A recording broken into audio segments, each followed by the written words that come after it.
Hello guys, welcome back to my channel. तो celebrity का episode number 2 full of ups and downs था और मुझे काफ़ी इंटरेस्टिंग लगा।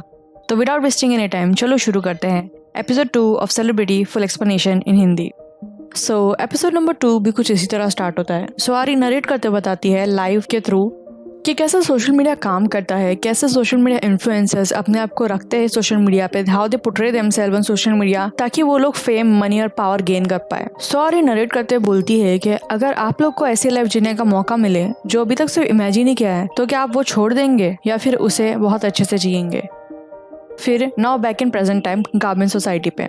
और जैसे कि हमें ऑलरेडी पता है कि गार्बिन सोसाइटी एकदम फ्रीक आउट करती होती है बिकॉज आरी की तो डेथ हो चुकी होती है, तो फिर लाइव स्ट्रीम कैसे हो रहा है, सब यही चीज को फिगर आउट करते होते हैं। तो फिर ओमी ने फ्रीक आउट करते हुए डर के बोलती है कि ये सारी चीजें स्टेज्ड है और आरी ने पहले डिसाइड किया था डेथ से और रिकॉर्ड किया था ताकि वो हमारी वाट लगा पाए, और जो अभी लाइव टेलीकास्ट हो रहा है वो प्री रिकॉर्डेड है। बट सियोन ये चीज पॉइंट आउट करती है कि आरी लाइव में लोगों से इंटरेक्ट कर रही है, लोगों का रिप्लाई कर रही है, तो ये प्री रिकॉर्डेड हो ही नहीं सकता। और आरी लोगों का रिप्लाई करती है और वो बोलती है कि वो और चीज़ें स्पिल करने वाली है और वो सेकंड चीट कोड भी बताएगी। अब फिर story jump back in the past, जब बिनी मॉम और ओमिने की फाइटिंग होती रहती है पार्टी में। तो ओमिने और बिनी मॉम की फाइटिंग इतनी हाथ से निकल जाती है कि वो स्लैप तो करती है ओमिने को बिनी मॉम, बट उसके बाल भी घसीटती होती है और कोई भी उन लोग को सेपरेट कराने नहीं आता है, तो आरी को स्टेप इन करना पड़ता है और आरी बिनी मॉम और ओमिने को सेपरेट कराती है। बिनी मॉम को बोलती है कि इतना काफी है और फाइटिंग करके कुछ फायदा नहीं है, और भले ही तुम मीनू को एम्बेरस करना चाहती है बट इस चीज का कुछ फायदा नहीं है, और इस फाइटिंग का सबसे ज्यादा असर बिनी मॉम को ही पड़ेगा। बट आरी के बोले वर्ड्स को बिनी मॉम वाइजली नहीं लेती है और वो आउट ऑफ एंगर आरी को भी स्लैप कर देती है, जिसकी वजह से वो पीछे की साइड पुश होती है। बट अनफॉर्चुनेटली पीछे एक लेडी के हाथ में रेड वाइन होती है जो आरी के पूरे ड्रेस पे स्पिल हो जाती है। उसका सेंट लॉरेंट का पूरा ड्रेस खराब हो जाता है और जैसे ही उसके ड्रेस पे वाइन स्पिल होता है वो घबरा जाती है बिकॉज ऑफकोर्स वो ड्रेस उसका नहीं है और रेड वाइन निकालना बहुत मुश्किल है ड्रेस पे से, और इतना काफी नहीं है। जब उसका ड्रेस खराब हो जाता है बीमा उसकी तरफ आती है और बोलती है कि तू है क्या तू ओमिने की डॉग है। आरी के ड्रेस को बोलती है सेंट लॉरेंट स्पेशल एडिशन, क्या ये असली है भी या ये तेरा है भी। वो आरी को बोलती है कि वो उस जैसे लोगों को बहुत अच्छे से पहचानती है, bottom feeder who leeches of rich people to get money and fame. वो आरी को बोलती है कि तो उन लोगों में से है जो रिच लोगों के साथ रहते हैं ताकि उनको मनी और फेम मिले। बट ऑब्वियस सी बात है आरी ये सब बकवास क्यों उनकी लगी। आरी भी उससे अच्छे से जमा के एक स्लैप मारती है और पीछे से अल्कोहल उठा के उसके फेस पे फेंकती है। मुझे फाइटिंग बहुत पसंद आई गाइस। तो आरी बोलती है बिनी मॉम को कि वो अच्छे से पहचानती है कि बिनी मॉम किस टाइप के इंसान है, वो खाली उस टाइप की इंसान है जो सुपीरियर फील कर सकती है दूसरों को नीचा दिखा के। और ऑब्वियस सी बात है इतनी अमेजिंग फाइटिंग चल रही थी, जंगक्योंग उसको देख के टोटली इम्प्रेस हो जाता है, और सिर्फ जंगक्योंग ही नहीं और भी लोग हैं जो उसको देख के इम्प्रेस हो जाते हैं। उनमें से एक है CEO ऑफ एपिक एजेंसी है जो सेलिब्रिटीज को मैनेज करती है और इन्फ्लुएंसर्स को। लेटर एपिक का जो CEO रहता है वो आरी से मिलता है और उसे टिश्यू देता है ड्रेस पोंछने के लिए, और वो उसको बोलता है कि ड्रेस उस पर काफी सूट हो रहा है। बाय द टाइम सियोन अपने घर जाती है और अपने मेट से पूछती है कि उसने कौन से ऑल्ट्रेशन शॉप में उसका सेंट लॉरेंट का मिडी दिया है। इतने ही देर में आरी घर पहुंचती है और उसकी मॉम एकदम फ्रीक आउट करती होती है बिकॉज रेड वाइन निकालना बहुत मुश्किल है, और वही ड्रेस आरी चेक करती है ऑनलाइन तो वो इतना एक्सपेंसिव रहता है कि वो लोग नहीं पे कर सकते। नेक्स्ट मॉर्निंग हमें देखने मिलता है कि जंगक्योंग अपना काम करता होता है। ऑफ कोर्स वो वॉल क्लाइंबिंग करते हुए मीटिंग भी अटेंड करता है और उससे तेजोन मिलने के लिए आता है, सियोन का हस्बैंड। वो उसको बताता है कि म्योंगो का एक कार का बिजनेस है वगैरह वगैरह, मे बी वो कोई कार खरीद ले, लग्जरी कार उससे। और गाइस म्योंगो ओमिने का हस्बैंड है और ये तेजोन के अंडर काम करता है, दोनों लॉयर ही है। ऑफ कोर्स तेजोन ज्यादा बड़ा लॉयर रहता है, उसी का फॉर्म रहता है, म्योंगो एम्प्लॉय रहता है। और जब जंगक्योंग और तेजोन आते हैं कार खरीदने, हमें देखने मिलता है कि म्योंगो ओमिने को फोन पे शांत कराता होता है बिकॉज ओमिने को लगता है कि उसका रेपुटेशन खराब हो जाएगा जो पार्टी में हुआ इसके बाद, क्योंकि ये बात सही है। उस पार्टी के बाद गार्बिन सोसाइटी के लोग ओमिने को अवॉइड करते हैं, उसकी चीज़ों का रिप्लाई नहीं करते हैं, उससे बात भी नहीं करते हैं। और जंगक्योंग कार चेक करते करते तेजन से बात करता है और पार्टी के बारे में बात होती है, और फिर उसके मुंह से निकल जाता है कि सियोन ने तुझे पार्टी के बारे में बताया है, बट वो सियोन को सियोन नहीं बोलता है, फिर अपने आप को रिकरेक्ट करता है, बोलता है कि वाइफ से पता चला है। तो इससे हमें पता चलता है कि सियोन और जंगक्योंग के बीच में कुछ तो था पास्ट में जो अभी तक रिवील नहीं हुआ है।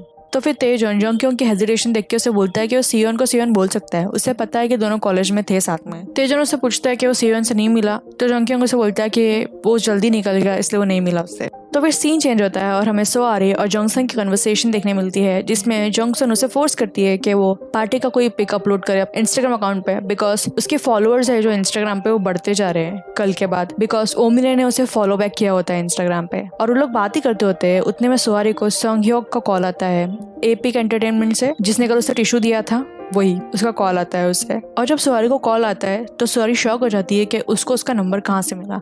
बट सियोंग ह्योक की एक ही नहीं है जो सोआरी को ढूंढने का ट्राई कर रहा है। इनफैक्ट जंग क्योंग भी सोआरी को ढूंढने का ट्राई कर रहा है और उसका कॉन्टैक्ट निकालने का ट्राई कर रहा है। वो अपने मैनेजर को बोलता है कि कल जितने भी सेलिब्रिटीज आए थे पार्टी में उन सबकी लिस्ट उसे दो। तो ओवर द कॉल सोआरी सोंग ह्योक से मिलने के लिए अग्री होती है, और जब सोआरी मिलती है सोंग ह्योक से, वो उसे बताता है कि वो ऑलरेडी सोआरी पे पूरा बैकग्राउंड चेक कर चुका है। इनफैक्ट खाली नंबर ही नहीं, वो उसके बारे में सब कुछ जान सकता है। तो ऑफकोर्स सोआरी को ये सुन के बिल्कुल अच्छा नहीं लगा और सस्पिशियस फीलिंग आई। बट फिर सोंग ह्योक ने बताया कि उससे क्यों मिलना चाहता था। उसने बोला कि उसके अंदर पोटेंशियल है सोशल मीडिया इन्फ्लुएंसर बनने की। कल की पार्टी के बाद से सोआरी के फॉलोअर्स बढ़ते जा रहे हैं। वो उसको बोलता है कि वो उसको ऑफर देता है कि वो एक उसको बड़ा सोशल मीडिया इन्फ्लुएंसर बना सकता है, बिकॉज उसके अंदर वो एक्स फैक्टर है और उसके अंदर वो पोटेंशियल है। और वो बोलता है कि उसे क्या लगता है ओमी ने कैसे बनी इतनी बड़ी। ऑफकोर्स ये कोई मैजिक तो है नहीं, और वो सोआरी को अश्योर करता है कि ये उसके लिए भी पॉसिबल है, वो उसके लिए भी कर सकता है। तो सोंग ह्योक से मिलने के बाद सोआरी अपने घर रिटर्न जाती है, और जैसे ही अपने शॉप के पास पहुंचती है वो देखती है कि सी ह्योन उसकी मॉम की ऑल्ट्रेशन शॉप के अंदर घुसती होती है।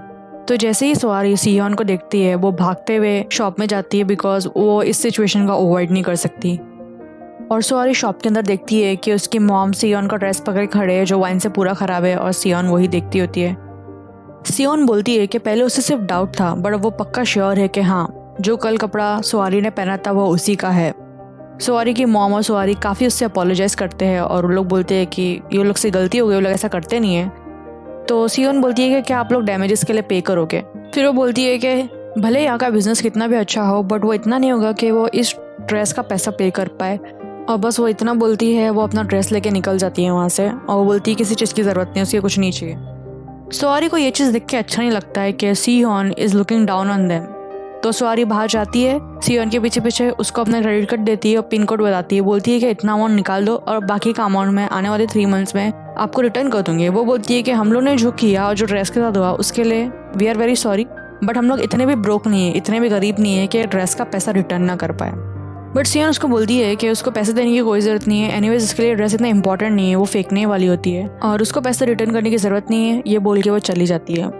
बट गाइस सियोन जब चली जाती है अपने कार में होती है, उसे उस ड्रेस से रिलेटेड एक मेमोरी है जो बार बार याद आती है, और उसमें कोई एक मेल रहता है जो उसके साथ रहता है। अभी हमें पता नहीं वो मेल कौन है, आने वाले एपिसोड में पता चलेगा। तो सियोन अपने घर पहुंचती है और देखती है कि ओमी ने गाबिन सोसाइटी के सारे मेंबर्स को लाइव के लिए इनवाइट करी है दूसरे दिन के लिए। बट उस दिन जो पार्टी में हुआ था उसकी वजह से गाबिन सोसाइटी के सारे मेंबर और चेई स्पेशली मिने को अवॉइड कर रहे हैं, उससे बिल्कुल भी कांटेक्ट में नहीं रहना चाह रहे। बट सियोन इसके अगेंस्ट जाती है और वो बोलती है कि वो तो जाने वाली है, वो ऑलरेडी बोल चुकी है मिने को कि वो आएगी लाइव में। और वो चेई को भी बोलती है कि लोग क्या सोचेंगे अगर उन लोग को पता चलेगा कि पार्टी के बाद उसने अपना रिलेशन कट कर दिया ओमिने से। तो ये सब सुन के गाबिन सोसाइटी के सारे मेंबर लाइव में जाने के लिए रेडी होते हैं दूसरे दिन सियोन के साथ। बट लाइव से पहले ओमिने सोआरी से मिलती है एक कैफे में, और सोआरी उसको सब बता दी थी कि फिलहाल वो बैंकक्रप्ट है, उसकी फैमिली और उसके पास कुछ भी नहीं है और वो इतनी अमीर भी नहीं है पहले की तरह। और ये सुन के ओमिने बहुत शॉक होती है, बिकॉज सोआरी काफ़ी अमीर हुआ करती थी और अभी उसके पास कुछ नहीं है। और सोआरी बताती है कि फिलहाल वो एक अननोन ब्यूटी ब्रांड का door to door service provide कर रही है। और ये सुनते ही ओमिने का दिमाग चलता है और वो उसको यूज़ करने का ट्राई करती है। तो सोआरी को बिना कुछ बताए वो सोआरी को जहाँ पर लाइव करने वाली होती है गाबिन सोसाइटी के साथ, वहाँ पर ड्रैग करके ले जाती है। तो जैसे ही गाबिन सोसाइटी के मेंबर्स आ जाते हैं, ओमी ने अपना लाइव स्टार्ट करती है और सबको दिखाती है, और गाबिन सोसाइटी वाले भी ऐसा एक्ट करते हैं जैसे कुछ हुआ ही नहीं था। और उसी के लाइव में ओमी ने सोआरी को इंट्रोड्यूस करती है अपना बेस्ट फ्रेंड बता के, as a best friend, school का बेस्ट फ्रेंड। और वो बोलती है कि सोआरी इतना सस्ता वाला प्रोडक्ट बेच रही है। और ऑफकोर्स मिने के लाइव में सोआरी को लोग रिकॉग्नाइज करते हैं बिकॉज उस दिन जो पार्टी में हुआ था। और ये सब देखते ही गाबिन सोसाइटी के सारे मेंबर्स हंसने लगते हैं और बोलते हैं कि ओमी ने सोआरी को यूज़ कर रही है ताकि वो मिनिमम की जो कंट्रोवर्सी है उसका दबा पाए और अपनी इमेज को वापस से क्लीन कर पाए, इसीलिए वो उसके प्रोडक्ट सेल कर रही है और अपनी इमेज को अच्छी कर रही है। और यही चीज़ सोआरी को रियलाइज है कि सच ही में यही रीज़न है कि ओमी ने उसका इतना अच्छा बिहेव कर रही है और उसको लाइव पे लेके आ रही है। और लाइव खत्म होते ही गाबिन सोसाइटी के लोग और बदतमीजी से सोआरी से बात करने लगते हैं कि क्या क्रैप प्रोडक्ट्स है और तू डोर टू डोर सर्विस करती है। ये सब देखते ही सोआरी गुस्से में निकल के चले जाती है बाहर। तो फिर ओमी ने भी उसके पीछे पीछे आती है, फिर उन लोग की आर्ग्यूमेंट होती है और सुआरी उसे बोलती है कि वो उसकी ऑनलाइन इमेज ठीक करने के लिए उसको यूज कर रही है। तो ओमी ने बोलती है कि उसको थैंकफुल रहना चाहिए बिकॉज उसने उसके प्रोडक्ट सेल किया है और वो कोई पोजीशन में नहीं है उसको जज करने के लिए बिकॉज फिलहाल वो एक सेलिब्रिटी है और वो एक कुछ भी नहीं है। और ओमी ने सुआरी को ये तक बोलती है कि वो बहुत जेलस है उसकी सक्सेस से और वो फिलहाल एक लूजर है और वो एक सेलिब्रिटी है। तो ये सब सुनने के बाद सुआरी बहुत सैड हो जाती है और देखती है कि सियोन भी ये सारी कन्वर्सेशन सुनती होती है सीढ़ी पे खड़े होके बिकॉज वो उसका कॉस्मेटिक का बैग रिटर्न करने आती है नीचे। तो सुआरी अपना बैग लेती है और स्पीड में निकल जाती है और जब वो जाती ही रहती है रास्ते में उसको पुलिस स्टेशन से कॉल आता है और उसको पुलिस स्टेशन में बुलाया जाता है। सुआरी बहुत शॉक होती है सुन के कि उसको पुलिस स्टेशन से क्यों कॉल आया। तो जब सुआरी पुलिस स्टेशन पहुंचती है वो जैसे ही जाने वाली होती है ऑफिसर के पास, वो देखती है कि जंग क्योंग बैठा है उसका वेट करते हुए। और एपिसोड नंबर 2 यहीं एंड हो जाता है। Thank you for watching this video. अगर आपको एपिसोड नंबर 1 देखना है वो मैंने अपने दूसरे चैनल पर अपलोड किया हिंदी एक्सप्लेनेशन, लिंक आपको डिस्क्रिप्शन में मिल जाएगा या फिर कमेंट सेक्शन में पिन मिल जाएगा। आप वो लिंक पे क्लिक करो और देख लेना। मैं कुछ दिनों में एपिसोड नंबर 1 का एक्सप्लेनेशन यहाँ पर भी अपलोड कर दूंगी बट थोड़ा टाइम लगेगा उसके लिए। और एपिसोड नंबर 3-4 का मैं कल परसों में अपलोड कर दूंगी एक्सप्लेनेशन। मैं रोज एक करने वाली हूँ एनीवेज। और अगर आपको ये वीडियो अच्छा लगा give this video thumbs up और प्लीज सब्सक्राइब करना। मेरे पास सब्सक्राइबर्स की बहुत कमी है और I will see you in next video. Until that time, अन्योंग।